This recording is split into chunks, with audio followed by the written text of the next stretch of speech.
Kalau ada orang di hutan belantara, ada orang primitif lah kan, orang-orang yang hidup di hutan belantara itu namanya orang primitif, orang-orang yang nggak pakai baju tuh. Tidak ada ustadz yang ke hutan berdakwah kepada mereka. Tidak ada kiai tuan guru yang berdakwah Islam kepada mereka. Murni mereka itu tidak tahu soal agama. Mereka dilahirkan di situ, bapak buyut mereka juga di situ, tidak tersentuh dengan agama manapun. Tidak mungkin kemudian orang-orang yang dalam hutan belantara itu tidak meyakini adanya Tuhan. Pasti fitrahnya akan menggiring mereka mencari Tuhan. Bismillahirrahmanirrahim. Alhamdulillah wassalatu wassalamu ala Rasulillah wa ala alihi wa sahbihi wa mawalah wa la hawla wa la quwata illa billahi wa ba'du. Baik, kita lanjutkan kajian kita di pagi ini, masih membahas kitab Qawaidul Arba', dan kemarin kita sudah menjelaskan muqaddimah dari kitab Qawaidul Arba'. Kita masuk pada kaedah-kaedah, dan ini penting dipahami karena kaedah-kaedah ini menyangkut akidah kita. Sekali lagi saya minta antum menghafal matannya, kemudian di store sama ustadz yang bimbing antum di pagi hari itu. Kita masuk al-qaidatul ula, kaedah yang pertama dari Qawaidul Arba' ini. Qala al-muallifu rahimahullahu ta'ala, an ta'lama anna al-kuffara alladzina qatalahum Rasulullah sallallahu alaihi wasallam mukirruna bi anna Allah huwal khaliqul mudabbir wa anna dhalika lam yudkhilhum fil Islam. Wad dalilu qauluhu ta'ala, qul man yarzuqukum minas sama'i wal ardi amma yamliku as-sam'a wal absara wa man yukhrijul hayya minal mayyit wa yukhrijul mayyita minal hayy wa man yudabbirul amra fasayaquluna Allah faqul afala tattaqun. Perhatikan kaidah yang pertama, an ta'lama, agar engkau mengetahui,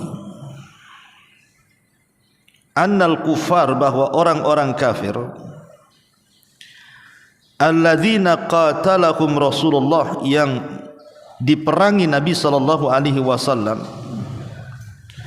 mukirruna, mereka menetapkan, bi annallaha, bahwasannya Allah huwal khaliq, dia adalah sang pencipta, al-mudabbir, sang pengatur, wa anna dzalika, dan yang demikian itu, lam yudkhilhum fil Islam, tidak memasukkan mereka ke dalam Islam. Adapun dalilnya adalah firman Allah Azza wa Jalla, qul man yarzuqukum minas sama'i wal ardi, katakan ya Muhammad, siapa yang memberikan rizki kepada kalian dari langit dan bumi. Amma yamlikus sam'a wal absar, siapa orang yang memiliki pendengaran dan juga penglihatan. Wa may yukhrijul hayya minal mayyit, dan siapa pula yang mengeluarkan dari kehidupan kepada kematian, dari yang hidup. Wa man yukhrijul hayya, dan siapa pula yang menghidupkan dari kematian. Wa yukhrijul mayyita minal hayy, atau sebaliknya, mematikan dari kehidupan. Wa man yudabbirul amra, dan siapa pula yang mengatur seluruh urusan alam semesta ini. Fasayaquluna Allah, maka mereka orang-orang musyrik itu akan mengatakan Allah. Fakul, katakan, afala tattaqun, kenapa kalian tidak bertakwa. Taib. Perhatikan kaidah ini, maksudnya apa? Syekh di sini mencantumkan dalam qaidatul arba ini, dalam kaidah pertama. Jadi Syekh ini mengatakan kalau orang hanya meyakini tauhid rububiyah, tauhid itu ada 3. Yang pertama rububiyah. Apa itu rububiyah? Rububiyah itu tauhid yang berkenaan dengan semua perbuatan Allah. Jadi mengesahkan Allah dalam perbuatannya, itu disebut rububiyah. Seperti Allah menciptakan, Allah mengatur, Allah lah yang menghidupkan, yang mematikan, yang memberikan rizki, dan begitu seterusnya. Pokoknya semua perbuatan Allah yang harus kita esahkan, itulah disebut rububiyah artinya. Tetapi uluhiyah itu justru kembali kepada ibadah kita, perbuatan kita manusia yang kita esahkan kepada Allah. Salat kita, puasa kita, haji kita, zakat kita, dan semua ibadah ketika kita tujukan hanya untuk Allah, itu disebut uluhiyah.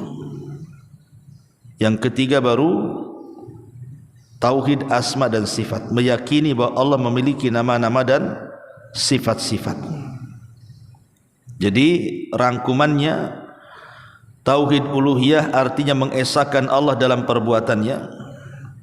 Tauhid uluhiyah mengesahkan peribadatan kita kepada Allah. Dan tauhid nama dan sifat bagi Allah itu artinya kita meyakini bahwa Allah memiliki nama dan sifat-sifatnya. 3 tauhid ini harus ada pada kita. Kalau satu saja lepas dari kita, maka dipertanyakan keyakinan kita tentang Islam. Nah, di sini Syekh Muhammad bin Abdul Wahhab ingin mengatakan bahwa orang-orang kafir dulu, orang-orang musyrik di zaman Nabi SAW itu, mereka meyakini bahwa apabila ditanya kepada mereka siapa yang menciptakan langit dan bumi, pasti mereka mengatakan Allah. Siapa yang mengatur alam semesta, pasti mereka akan mengatakan Allah. Siapa yang memberikan rizki, mereka juga akan mengatakan Allah. Siapa yang menghidupkan dan mematikan, mereka akan mengatakan Allah. Masalahnya, mereka yakin bahwa yang menciptakan, yang mengatur dan menguasai alam semesta Allah, tapi mereka tidak mau beribadah kepada Allah. Itu masalahnya. Mereka justru mensyirikatkan Allah dengan yang lainnya. Dulu di zaman Nabi SAW ada seorang sahabat namanya Imran. Imran ini punya ayah namanya Husain. Makanya Imran ibn Husain. Jadi Nabi SAW berdialog dengan Husain ini. Ketika itu masih musyrik. Ya Husain, kata Rasul, kam ta'bud ilahan fil ardi, kam ilahan ta'bud fil ardi. Berapa banyak sebenarnya Tuhan yang kau sembah di bumi ini? Rasul bertanya kepada Husain, berapa banyak Tuhan yang kau sembah di bumi ini? Maka kata Husain, sab'an, kami menyembah 7 Tuhan, kata. Sittatun fil ardi wa wahidun fis sama. Yang 6 ada di bumi, yang 1 ada di langit. Jadi kata Husain, kami menyembah 7 Tuhan. Yang 6 Tuhan ada di bumi, yang 1 Tuhan ada di langit. Kemudian Rasul bertanya lagi, mana di antara Tuhan-Tuhanmu tuh yang paling kau takuti dan yang paling kau harapkan kalau engkau berdoa ijabahnya?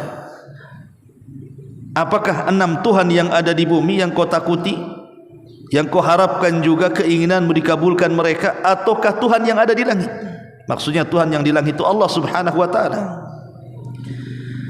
Maka kata Husain, ya tentu Tuhan yang di langit itulah Tuhan yang paling aku takuti.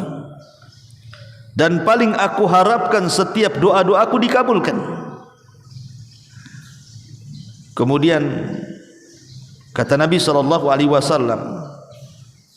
seandainya kamu meninggalkan Tuhan yang 6 itu, kemudian fokus dengan Tuhan yang ada di langit, apakah Tuhan yang 6 ini akan protes? Kemudian Husain mengatakan, tidak wahai Muhammad, karena Tuhan yang ada di langit jauh lebih kuat dibandingkan Tuhan yang ada di bumi.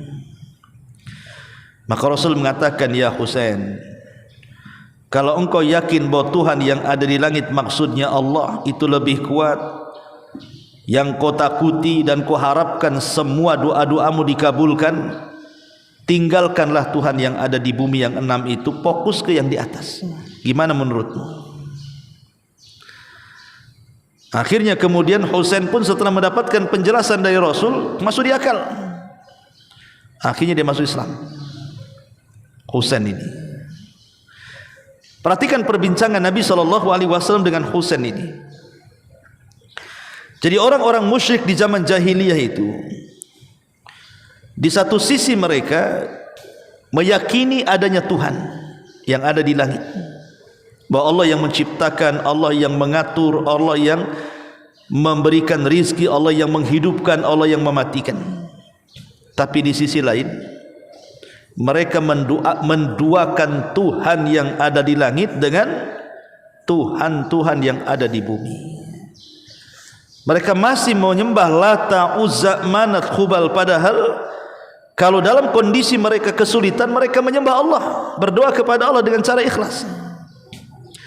Itulah yang kata Syekh di sini, kalau hanya meyakini tauhid rububiyah saja, bahwa Tuhan yang ada di langit, Allah Subhanahu wa taala yang memberikan rizki, mengatur dan begitu seterusnya, sementara engkau belum meninggalkan Tuhan-Tuhan yang ada di bumi, itu belum memasukkan kau ke dalam Islam. Karena yang namanya tauhid rububiyah itu adalah tauhid fitrah yang Allah fitrahkan kepada manusia. Ingat ya, tauhid rububiyah itu tauhid fitrah yang Allah fitrahkan kepada manusia. Saya buat analogi kayak gini biar antum paham. Kalau ada orang di hutan belantara, ada orang primitif lah kan, orang-orang yang hidup di hutan belantara itu namanya orang primitif, orang-orang yang nggak pakai baju tuh, kadang-kadang pakai koteka saja. Tidak ada ustadz yang ke hutan berdakwah kepada mereka. Tidak ada kiai tuan guru yang berdakwah Islam kepada mereka. Murni mereka itu tidak tahu soal agama. Mereka dilahirkan di situ, bapak buyut mereka juga di situ, tidak tersentuh dengan agama manapun. Tidak mungkin kemudian orang-orang yang dalam hutan belantara itu tidak meyakini adanya Tuhan. Pasti fitrahnya akan menggiring mereka mencari Tuhan. Kalaupun tidak ada ustadz yang sampai kepada mereka menjelaskan soal Tuhan, tapi fitrah mereka akan menggiring mereka mencari Tuhan. Buktinya apa? Buktinya adalah orang-orang yang ada di hutan-hutan belantara itu, sebagian mereka ada yang menyembah pohon, sebagian mereka ada yang menyembah akar-akaran, batu-batuan dan begitu seterusnya. Kenapa coba? Mereka sampai mendewakan pohon ini, pohon itu, batu ini, batu itu. Karena naluri fitrahnya itu. Naluri fitrah dia itu mencari bahwa dia tidak mungkin tercipta begitu saja. Pasti ada sang pencipta di sana. Makanya nalurinya itulah, atau disebut dengan fitrah itulah, yang kemudian mereka mencari-cari siapa pencipta saya itu. Cuman karena tidak ada yang menjelaskan siapa Tuhannya, makanya salah ketika mengambil sesembahannya. Akhirnya pohon disembah, binatang disembah, batu disembah gitu kan. Tapi dari sini kita tahu bahwa ada naluri fitrah, bahwa manusia itu dibekali rububiyah. Bahwa di sana ada sang pencipta, di sana ada sang pemberi rizki, di sana ada sang penghidup dan pemati, sang penguasa alam semesta. Tahu itu. Padahal tidak ada ustaz yang masuk ke dalam hutan itu. Dari sini bahwa rububiyah itu fitrah. Semua manusia, tidak mukmin, tidak kafir, mereka meyakini tentang rububiyah itu.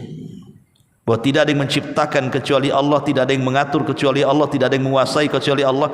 Termasuk orang-orang yang dalam hutan belantara yang saya contohkan itu. Lah makanya kemudian Syekh di sini mengatakan orang-orang kafir itu, mereka mengakui bahwa Allah itu pencipta, pengatur, penguasa dan begitu seterusnya, tapi tidak memasukkan mereka ke dalam Islam. Kenapa? Karena tauhid rububiyah saja tidak cukup. Harus ada tauhid uluhiyah. Seolah-olah Allah ingin katakan dalam surah Yunus 31 ini, kalau kalian sudah mengakui yang menciptakan kalian Allah, kalau kalian mengakui bahwa yang mengatur alam semesta ini Allah, kalau kalian mengakui bahwa yang menghidupkan dan mematikan ini Allah, lah kenapa kalian malah menyembah kepada selain Allah? Sembahlah Allah yang menciptakan kamu, harusnya seperti itu. Nah, inilah maksudnya orang-orang musyrik itu ketika Rasulullah SAW berdakwah kepada orang-orang jahiliyah itu, seolah-olah Rasul ingin katakan, kalian yakin bahwa yang menciptakan Allah, yang mengatur Allah, yang menguasai Allah, kenapa kalian menyembah Lata, Uzza, Manat, Saif, Nailah dan berhala-berhala yang lainnya? Harusnya pencipta alam semesta itulah yang berhak untuk diibadahi, bukan di luar daripada sang pencipta yang kalian ibadahi.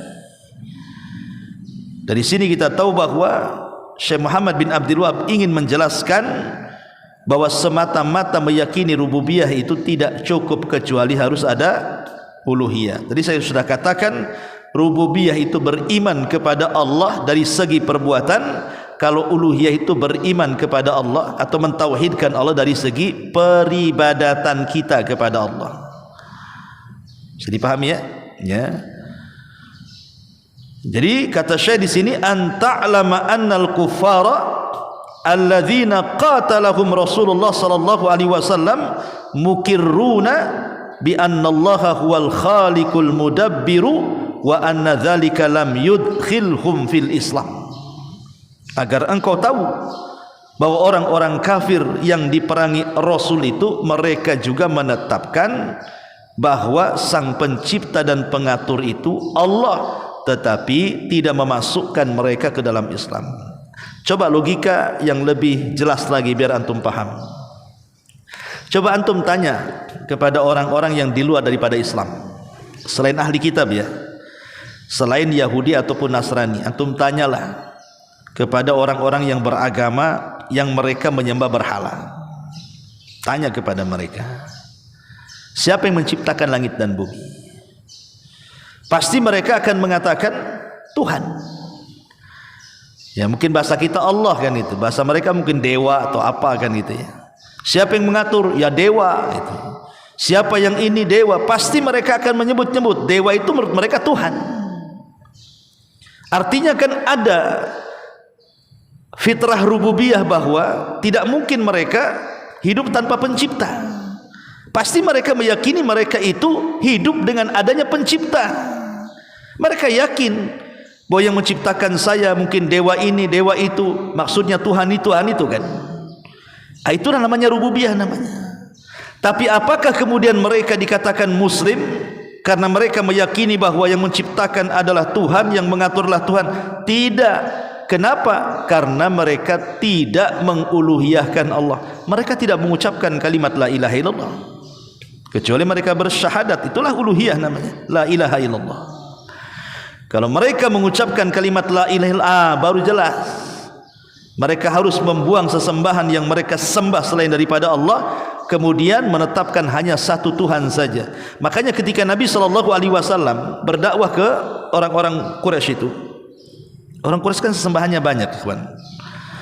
Ya, ada Lata, Uzza, Manat, Hubal, Saif, Nailah, macam-macam sembahan itu. Bahkan Khalid bin Walid ketika menghancurkan berhala di sekitar Ka'bah itu ada 350 berhala lebih dalam Fathu Mekah itu, yang ditumbangkan oleh pasukan Nabi dalam Fathu Mekah itu.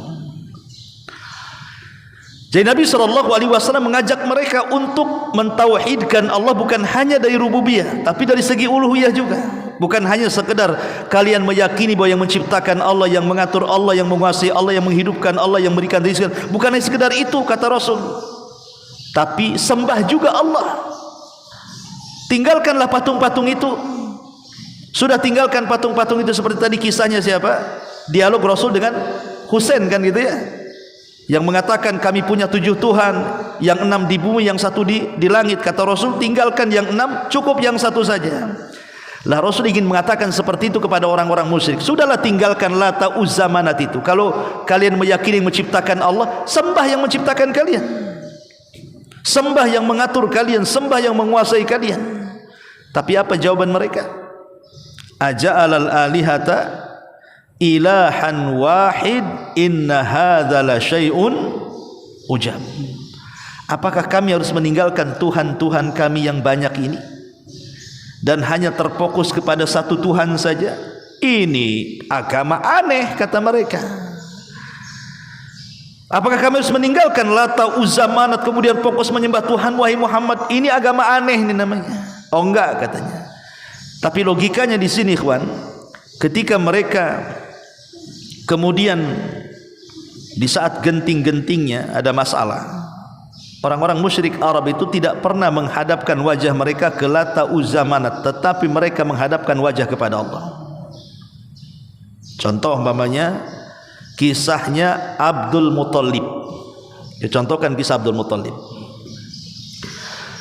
Jadi ketika Abdul Muthalib ini berdialog dengan Raja Abraha, Raja Abraha yang akan menghancurkan Ka'bah dengan pasukan gajahnya itu. Jadi Abraha ini bertanya kepada orang-orang, siapa sayyidnya wilayah sini katanya, siapa tuannya wilayah sini. Maka orang-orang mengatakan Abdul Muthalib, kakeknya Nabi. Maka dipanggillah kemudian kakeknya Rasul itu berhadapan dengan Abraha. Di situ terjadi dialog ya. Abdul Muthalib pakai bahasa Arab, Abraha pakai bahasa Ethiopia, kan tidak nyambung tuh.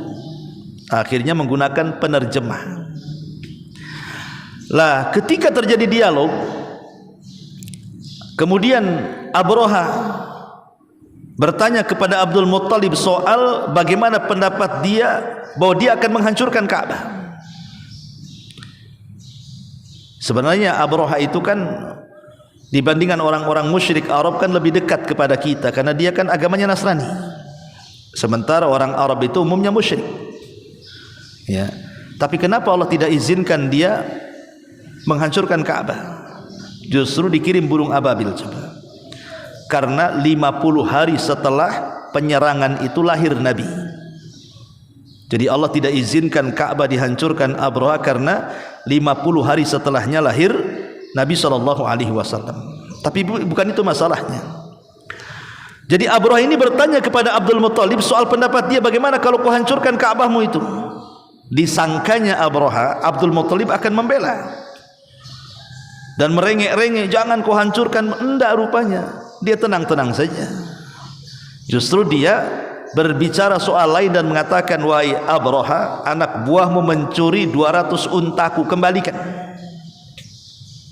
Kata Abraha, Ka'bahmu mau kuhancurkan, kok pula bicara unta katanya. Dari sini lihat, perhatikan ucapan Abdul Muthalib. Apa kata Abdul Muthalib kepada Abraha? Dia mengatakan, adapun Ka'bah itu falahu rabbun yahmi. Adapun Ka'bah itu ada Tuhannya sendiri yang akan melindungi. Ucapan Abdul Muthalib ini meyakini bahwa di sana ada Tuhan yang akan melindungi Ka'bah. Itulah namanya fitrah rububiyah namanya. Kemudian kata Abraha, baik kalau begitu ku hancurkan Ka'bah. Maka Abdul Muthalib kemudian segera pergi dari Abraha menuju Ka'bah, kemudian meminta kabilah-kabilah yang ada di sekitar Ka'bah untuk menjauh. Tapi sebelum Abdul Muthalib meninggalkan Ka'bah, dia berdoa kepada Allah. Padahal di dalam Ka'bah itu banyak patung, ada Lata, ada Uzza, bahkan Hubal itu di dalam Ka'bah tuh. Tapi Abdul Muthalib tidak meminta kepada Hubal yang ada dalam Ka'bah, justru mengangkat tangan ke langit dan mengatakan, ya Rabb, lindungilah Ka'bah dan Mekah. Lihat, orang-orang musyrik Arab itu di waktu mereka susah, mereka menghadap kepada Allah dan berdoa dengan ikhlas. Artinya meyakini bahwa di sana ada Tuhan, di langit itu ada Tuhan yang menciptakan dan yang mengatur. Masalahnya mereka tidak mau menyembah Tuhan yang ada di langit, malah menyembah Tuhan yang ada di bumi. Padahal mereka meyakini bahwa Tuhan di langitlah yang menciptakan, mengatur, menghidupkan, mematikan, dan begitu seterusnya. Maka kata Syekh, kalau hanya semata-mata meyakini rububiyah, belum memasukkanku ke dalam Islam katanya. Harus adanya uluhiyah. Apa sasaran Syekh Muhammad bin Abdul Wahab dalam kaidah pertama ini? Sasarannya untuk siapa? Begini ikhwan, kita lihat hari ini, ya, orang-orang yang datang ke dukun, mereka bukan orang kafir, mereka orang yang mengaku Islam. Bahkan Pak dukunnya sendiri KTP-nya Islam kan? Pak dukunnya loh KTP-nya Islam, yang datang ke dukun juga orang Islam, yang membuat jimat orang Islam, yang mengkonsumsi jimat juga orang Islam, yang datang ke kuburan, yang dipendam dalam kuburan itu yang kononnya wali-wali, orang-orang soleh, mereka juga orang Islam, yang datang ke kuburan juga orang Islam. Mereka orang Islam kan? Mereka yang datang-datang ke kuburan, ke dukun, meminta jimat, tangkal dan yang lainnya itu semua orang Islam, KTP-nya Muslim. Kalau dikatakan kafir marah mereka, ya. Artinya bahwa kalau mereka, kita katakan kepada orang yang datang ke dukun itu, kamu yakin enggak yang menciptakan Allah? Pasti mereka mengatakan, yakinlah yang menciptakan saya Allah. Yakin enggak yang memberikan rizki kepada kamu Allah? Ya yakinlah yang memberikan rizki Allah. Yakin yang menghidupkan matikan Allah? Yakin. Pertanyaan saya, kenapa kau datang ke dukun? Kenapa tidak langsung meminta kepada Allah? Kenapa kau datang ke kuburan meminta-minta di kuburan? Kenapa tidak minta langsung kepada Allah? Kenapa kau percaya tangkal dan jimat untuk rezeki? Kenapa tidak minta rezeki kepada Allah? Gitu maksudnya, ya. Jadi semata-mata kau yakin Allah yang menciptakan, yang mengatur, yang berikan rezeki. Kalau tidak mentauhidkan uluhiyah, masih datang ke dukun, masih datang ke kuburan, masih datang sini, maka itu bukan ajaran Islam, bisa mengeluarkan dari Islam. Makanya Syekh di sini ingin menegaskan soal itu. Keyakinan rububiyah saja kurang, harus ada keyakinan uluhiyah. Tapi keyakinan uluhiyah juga kurang kalau tidak yakin dengan rububiyah. Makanya tauhid ini tidak bisa dipisahkan satu dengan yang lainnya. Itulah maksudnya kenapa Syekh memberikan kaedah ini, bahwa keyakinan Allah menciptakan, mengatur dan juga menguasai serta menghidupkan, mematikan, menghancurkan dan binasakan atau yang lainnya tidak cukup kalau kita belum meluruskan uluhiyah kita. Ya, ini kaedah yang pertama. Ya, taib, saya kira ini saja satu kaedah. Saya minta antum ya, ini ada Ustaz Aswa juga. Tadi saya tanya belum ada setoran nih Ustaz. Ya, nanti saya minta setorannya. Setoran Qaidul Arba ini kan mumpung belum jauh nih. Kalau sudah jauh nanti malas nanti ngapalnya, ya. Jadi kalau bisa setoran setiap hari, entah 2 baris 3 baris kan. Nah, jadi nanti kalau selesai saya tidak langsung ke ganti kitab lain. Nanti kalau sudah selesai baru setorannya sama saya. Kalau sudah selesai kaidah yang keempat, makanya saya buat sedikit-sedikit aja, ya, biar antum bisa menghafal. Wallahu alam, subhanaka wa bihamdika, asyhadu an la ilaha illa anta, astaghfiruka wa atubu ilaik. Allahu ta'ala. Assalamualaikum warahmatullahi wabarakatuh.